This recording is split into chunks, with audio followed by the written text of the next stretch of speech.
دارت اقفل ايه.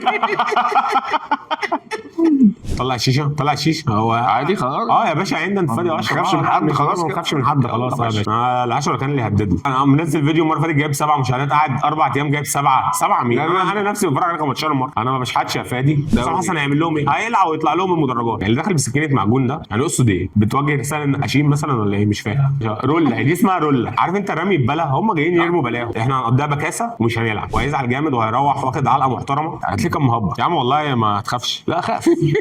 يا عم لا كفايه. جايبين مايك جديد، انتاج جايبين صارف. اضاءه جديده. الانتاج انا الانتاج. يلا بينا اكشن. مساء الفل يا جماعه، عوده تاني للبودكاست على القهوه. من على القهوه بجد بقى المره دي بعد غياب طويل. معانا اباظه كالعاده الزبون الدائم. ازيك يا اباظه عامل ايه؟ حبيبي معاكم عمرو يا جنبي. لا علي صوتك، احنا جايبين مايك جديد وكل حاجه بس علي صوتك. يلا بينا حبيبي معاكم عمرو يا جنبي. ايه الاخبار؟ كله 100 الحمد لله. الشاشه يا جماعه كل حاجه تمام. طلع الشيشه هو عادي خلاص. يا باشا عندنا انتفاضي. ما تخافش من حد خلاص ما كده. تخافش من حد خلاص يا باشا. العشرة كان اللي هددوا. ايه يعني التيك توك؟ انا منزل فيديو المره اللي فاتت جايب 7 مشاهدات، قاعد 4 ايام جايب 7 مين؟ انا نفسي بتفرج على 15 مره. ما بنشحتش. ما عدش غير 7. انا ما بشحتش يا فادي، ودي رساله مننا ليك. عايز اوجه رساله تانية لصديقنا رضا غانم، عشان هو اللي كل مره بيقعد يقول لا انا مش مقتنع غير لما تيجوا على القهوه وتجيبوا الشيشه.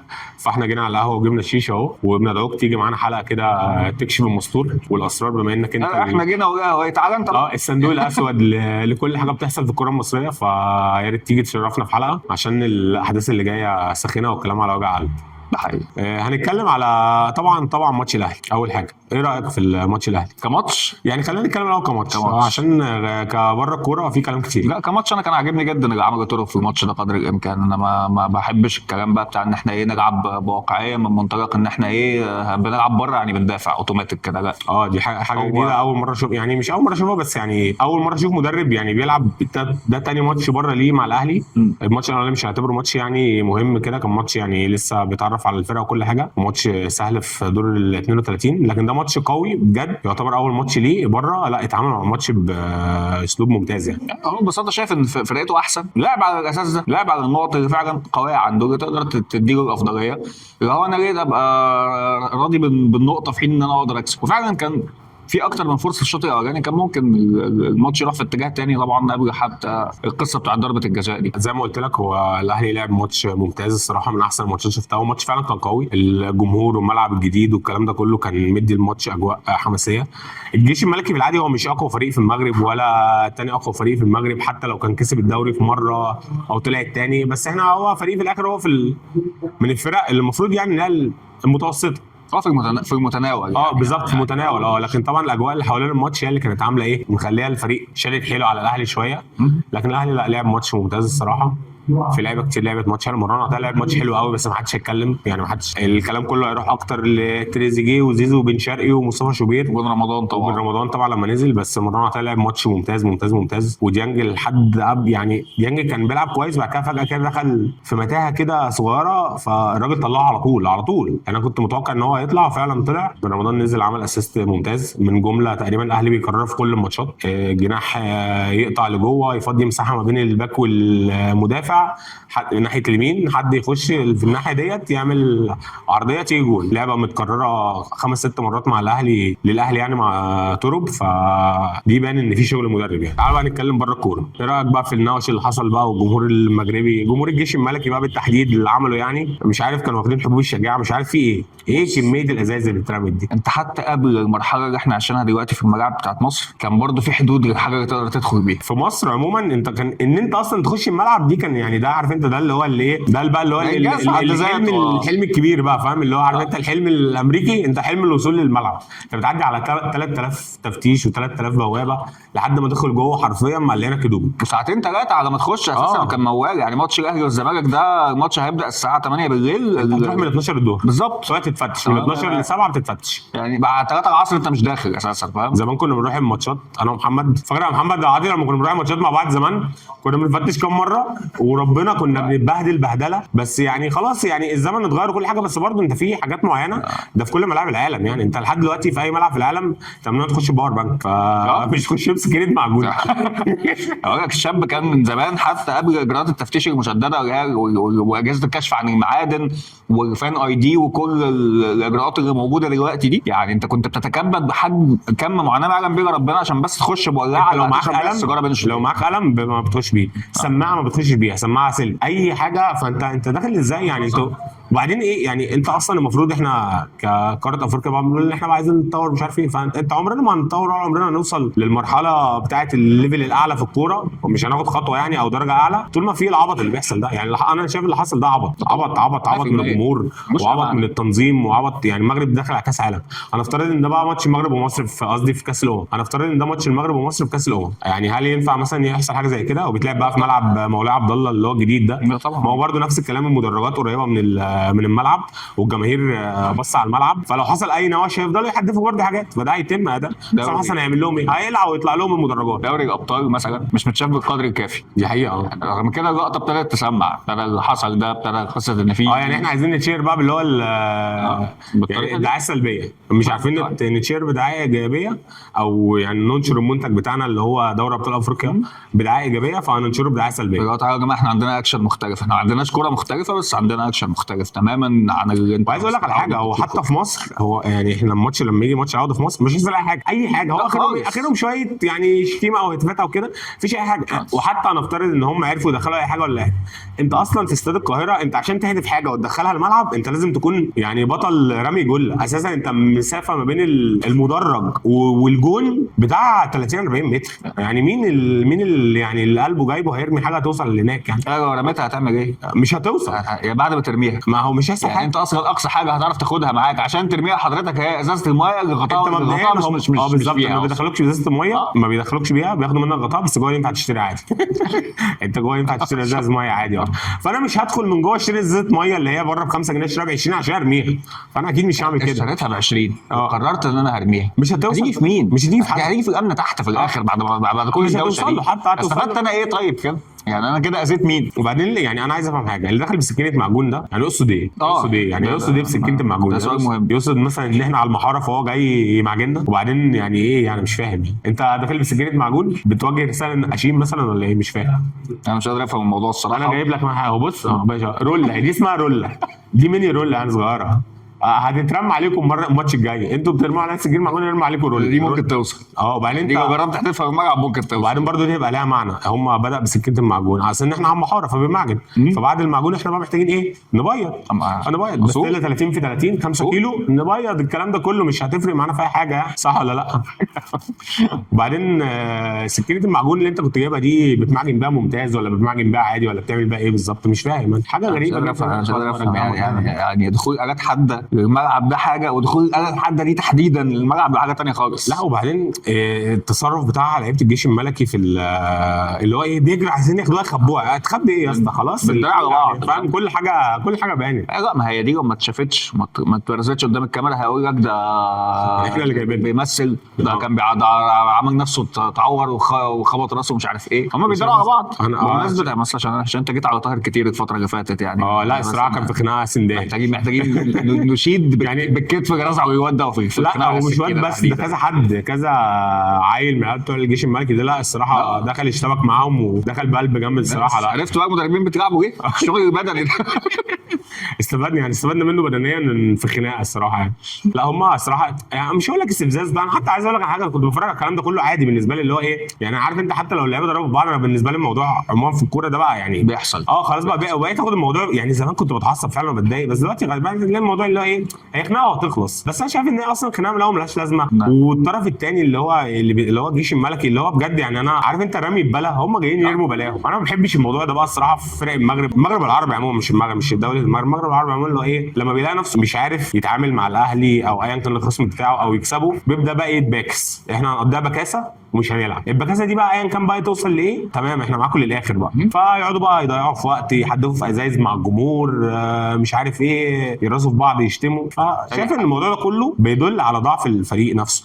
هو الجيش الملكي لو عارف ان هو يكسب الاهلي كان لعب وكسب الاهلي، بس هو عارف ان هو لما يجي هنا استاد القاهره هيزعل جامد، يعني هيزعل جامد، هياخد يعني سكور وهيزعل جامد وهيروح واخد علقه محترمه في الكوره يعني، مش في بره الكوره. والجمهور عادي هيستقبلهم احسن استقبال، يعني احنا كده كده ناس طيبين يعني اساسا، ما بنشيلش بننسى يعني، احنا بنتعامل من مبدا ان احنا كبار، احنا كده كده كبار، فمش هنشغل بالنا بيهم. انا مش عايز اخش في قصه الشعارات بتاعت اللي هو احنا كلنا اخوات وكلنا عرب. ماشي، احنا كلنا اخوات على فكره وكل حاجه وكلنا عرب، بس مش لازم نبيع ده كشعارات. ولازم برضو ايه ما نحطش الموضوع، يعني ما نديش موضوع اكبر من حجمه، يعني ما نحولش الموضوع بقى ايه لان اصل خناقه وبتاع وعركه والمغاربه. لا ما فيش ولا اي حاجه والله. لا الشعب المغربي طيب. انا كنت في المغرب بصراحه الناس يعني بتتعامل مع يعرفوا بس ان انت مصري يبقوا عايزين يشيلوكوا على الارض يعني. كنت في الرباط مع جمهور الجيش الملكي وعرفت كذا حد فيهم، ناس محترمه وكل حاجه، بس اللي هو عليه يا جماعه سافر اخر الكوره، وانت في الاخر عمرك ما هتبقى الاهلي ولا هتعرف توصل للاهلي. فالعب ماتش حلو مع الاهلي، حتى ساعتها الناس هتقول ان انت ده بص الجيش الملكي لعب ماتش حلو ضد الاهلي اللي هو بطل افريقيا وكبير القاره زي ما الناس بتقول يعني. لكن هتحاول تعمل اي حاجه غير كده هتاخد ماتش كوره هتزعل يعني. انت هتسد قدام الكتيبه الفريق المليار بتاع الاهلي ده ازاي؟ انا بقول فريق مليار كده يعني زي ما اخواتنا الزملكاويه بيقولوا، اللي هم يعني الحق ده فريق مليار عادي يا عم عادي.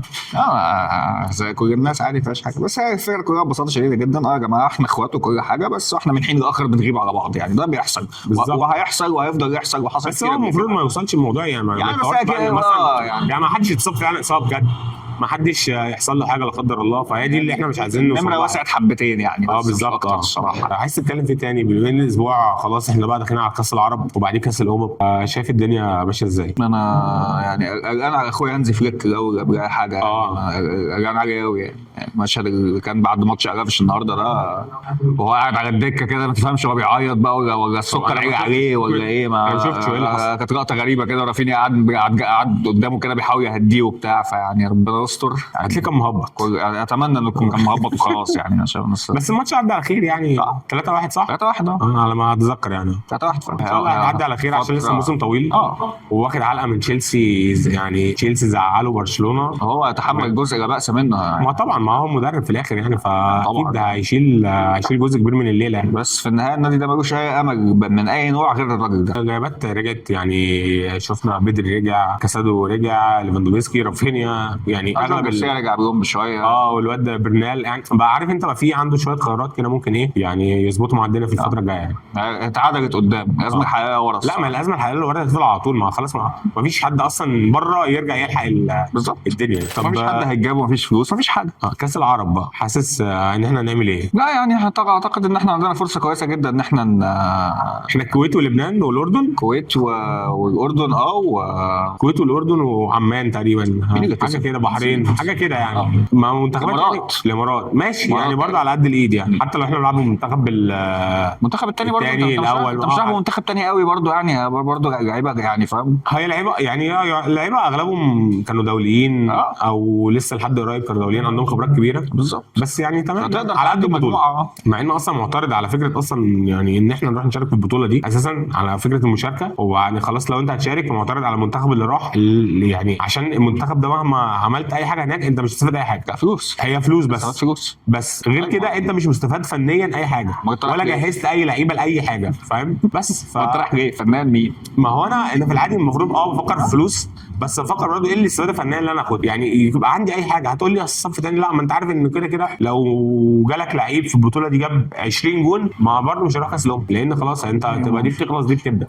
يعني اصغر لعيب في المنتخب الثاني ده 26 سنه تقريبا يعني متوسط الاعمار كله. وكان في محاولات جاده لانضمام احمد حجازي. اصلا احمد حجازي هيفيد انهي منتخب قدام؟ طب المنتخب الاول عملنا لما الحلقه اللي فاتت لما كنت انا وانت ومهاب ده شملنا المنتخب وحسام حسن جبناها بنبلع عليه.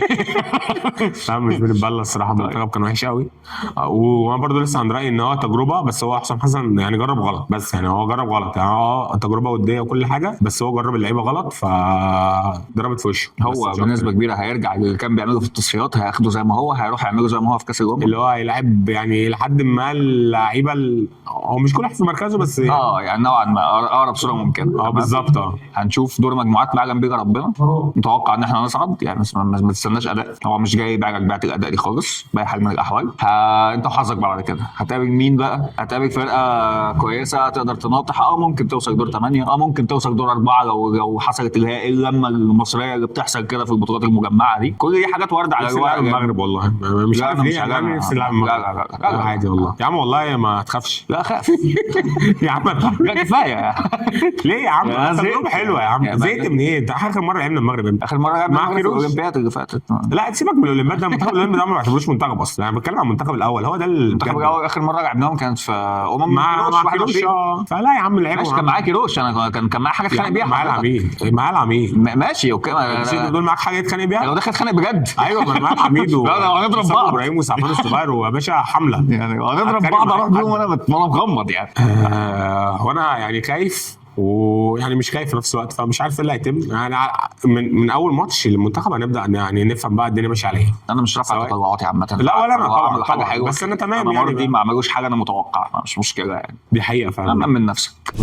في تاني ممكن نتكلم عنه؟ عايز تتكلم عن الزمالك ولا وجع قلب على الفاضي؟ يعني سريعا، هو وجع قلب عامه، هو وجع قلب قوي يعني في كل حته في كل مكان. والقصه ان ببساطه دلوقتي الناس عماله تجري بتحدف احمد عبد الرؤوف بالطوب. انا شايف ان هو صعبان عليا جدا، صعبان عليا جدا يعني. انا بتعامل والله العظيم، القصه ما هي قصه اهلي والزمالك، انا بعامل تجربه احمد عبد الرؤوف مع الزمالك زي ما كنت بعامل تجربه عادل النحاس مع الاهلي بالظبط. انت عارف ان الراجل المصري جاي هيأدي شغلانه بشكل مؤقت لفتره معينه، حابب ان انت تطلع منها باقل قدر ممكن من الخسائر وباكبر قدر ممكن من المكاسب. القصه ممكن تبقى كبيره عليه، قصه كبيره عليه. وضع الزمالك عموما اسوأ بكتير من ان احمد عبد الرؤوف ينتشر منه. ما انت برضه ما فاهم يعني عايز حد، عايز عالم ذره، عايز يعني وضع الزمالك الحالي عشان حد يعني لو بفكر بقى في حد يطلعه منه مكاسب. يعني حد بقى فاهم من اولياء الله الصالحين. لا يلا بقى نمشي الراجل ده دلوقتي حالا. هو اصلا كده مؤقت وهيمشي يعني. اصل انت برضه حتى لو مش هتجيب مين، ما هو مفيش. يلا بقى نجيب مدرب بقى اجنبي دلوقتي حالا. اجنبي ايه؟ انا بس عندي تذكير بسيط جدا. الراجل اللي مشي ده ما خدش فلوس، بالظبط. تذكير بسيط جدا لجمهور الزمالك. انت عندك دلوقتي ايقاف قيد بتاع جوميز ومساعدين، دول 4 قضايا. عندك ايقاف قيد بتاع كريستيان جروس مدرب سابق. عندك فريرا ده ما خدش فلوسه، هيرفع قضيه هياخد حكم، هيبقى عندك 3 مدربين ليهم فلوس، عندك اجانب قدام. يبقى اجنبي رابع في الظروف دي دلوقتي حالا بالمنظر ده تديله منين؟ هيروح بقى يدور معاهم على فلوس في الفيفا. لا صعب يعني، مش عارف يعني. بس انا متعاطف مع احمد عبد الرؤوف يعني كان هو مستواه يعني، او ايا كان خبراته هو اللي يقدمه. احنا شفناه في الدوري تقريبا مع بلديه المحله، كان عامل طبعا من الفسيخ شربات زي ما بنقول، ماسك فريق ما عندوش اي حاجه خالص، كان عامل بيهم الى حد ما شكل واداء.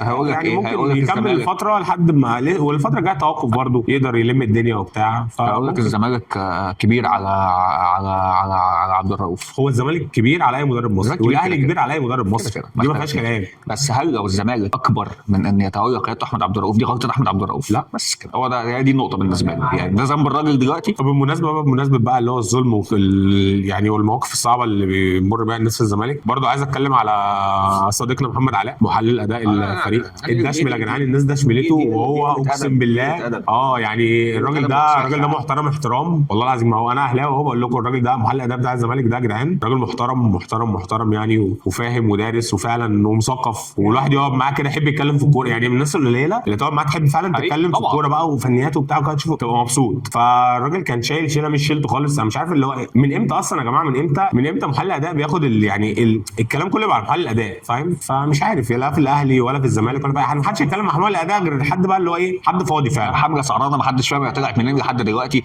ومشيت ناس وراها، الناس دي كلها مش عارفه اصلا محلل الاداء ده بيعمل ايه. يعني انت اساسا بتحاسب محلل الاداء ده بناء على ايه؟ انت بتعرف فين شغل محلل الاداء من شغل المدير الفني اساسا يعني، ما انت المفروض تعرفها ازاي دي اساسا يعني. بس خلي بالك برضه جمهور الكوره بقى يركز في حاجات غريبه دلوقتي. بقول لك الحق ده، بص ده الاهلي جايب مترجم كان شغال مش عارف دكتور ترجمه الماني فرنساوي مش عارف فين، وعنده مش عارف ايه. يا عم هو اهلا وسهلا، هو متقدم لقريبتك، مترجم بيترجم بس. انا بقى ماليش دعوه كان شغال فين ولا عنده ايه ولا بيعمل ايه. ده الاهلي جايب محلل اداء مش عارف كان بيشتغل في نادي ايه في السعوديه وجه وعمل كذا وعمل دراسات كذا ومش عارف ايه. ده الاهلي جايب واحد في السكاوتنج كان عامل صفحه على اسمها انا الكشاف بتاع الكوره، وبقى ليه اصلا بندخل ايه تفاصيل عميقه قوي قوي قوي قوي. خلينا في هو ده اريح، بس انا ما عنديش مشكله حتى في الدخول في تفاصيل عميقه، بس لما هتيجي تخش في تفاصيل عميقه خش فيها وانت فاهم انت بتتكلم عن ايه. ما تقولش بقى تتكلمش وخلاص. انا بتفادى التفاصيل العميقه لان انا ببساطه ما بفهمش التفاصيل العميقه. انا يعني مش عايز اتكلم في حاجه ما بفهمش فيها باختصار شديد. انما اروح ناطط بوشي كده واروح اقول لا ده محلل اداء، هو اللي مبوظ الفرقه. هو ده اصله راح عمل تغيير من غير ما يقول للمدرب. يعني ايه اصلا؟ يعني ايه هو مين اللي بيكاتشنا؟ مين اللي بيكاتش؟ لا مفيش حاجه اسمها كده الصراحه. الراجل تعرض لضغوط كبيره جدا، يعني مش هو شايف ان هو راجل كان بيعمل شغله، بس هو مش عارف ممكن يكون برضو يعني ايه اللي هو يعني اتزق في الحته دي، او اللي هو عارف انت يعني كان في حد بيصدره للاعلام، الحق ده بص مثلا يسرب خبر، الحق ده محلل اداء عمل كذا، فالناس تكتب خبر فالجمهور يزوم فيحصل معاه مشاكل. فهو بالنسبه لي ان هو مشي ده هو رايح دماغه. الراجل محترم الصراحه وكفء ان هو يشتغل في اي حته، وشفنا الراجل المره اللي فاتت لما مشي من الزمالك بعدها بيوم كان جاي له عرض من الجزائر وسافر واشتغل مع الناس، فاللي هو مش محتاج يعني يثبت نفسه في اي حاجه خالص، فاهم؟ فلا يا عم ربنا يكرمه ان شاء الله بتجربه احسن الفتره الجايه، ويكون يشتغل بقى بهدوء كده ويسقل بقى موهبته ويكمل دراساته والحاجات اللي بيعملها، ونشوفه ان شاء الله في احسن اماكن. عايز تتكلم عن اي حاجه ثانيه عموما؟ يعني حاجه ثانيه اصلا فاضل مش عارف والله. عايز تتكلم بالنسبه للناس المتربله انت معاهم؟ لا طبعا. احنا صح، احنا كنا في ساعتها احنا كنا في الجوله اللي جاب فيها نقط كتير. دي جوله المفتاحين.